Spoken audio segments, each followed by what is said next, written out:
Chapter 8, The Final Confrontation. Eamon knew he couldn't face the bell keeper alone.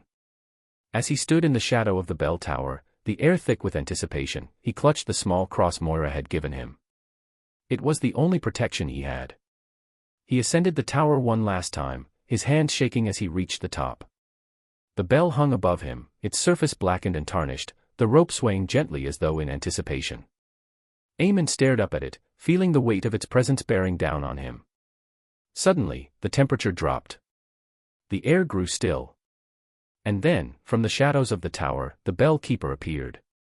The figure was tall, its long limbs stretching unnaturally as it moved toward Eamon.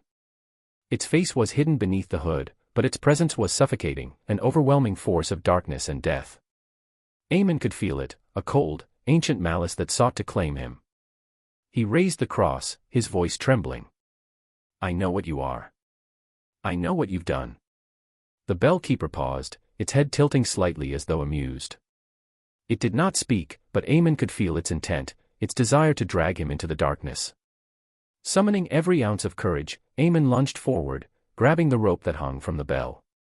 He pulled with all his strength, determined to silence the cursed object forever. The bell rang, its deafening toll echoing through the tower. The bell keeper surged forward, its shadowy form reaching for him.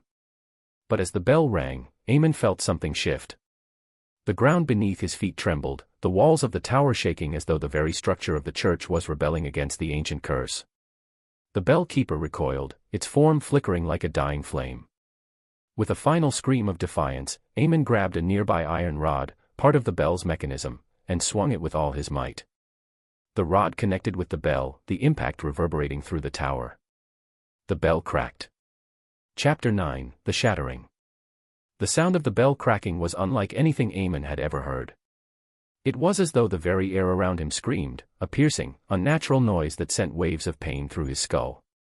The bell keeper faltered, its form flickering and distorting. Eamon could see it now, trapped, bound to the bell's cursed iron. It reached for him, its shadowy fingers grasping at the air, but it was too late. With one final swing, Eamon brought the iron rod down again, shattering the bell into pieces. The tower shook violently, the walls crumbling as the curse that had bound the village for centuries began to unravel. The bell keeper let out an unearthly scream, its form dissolving into mist as the power that had sustained it was destroyed.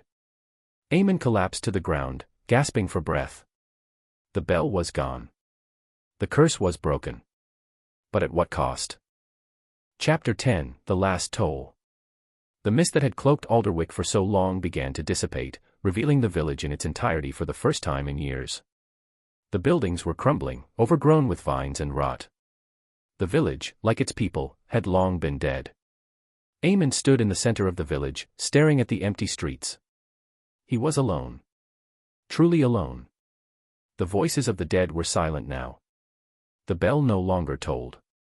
But as he turned to leave Alderwyck behind, he heard it, a faint chime, far in the distance. The sound of the bell, echoing through the hills. Eamon froze, his heart pounding in his chest. And in the mist, just beyond the edge of the village, he saw her, Lorna, standing with her back to him. "Father, come."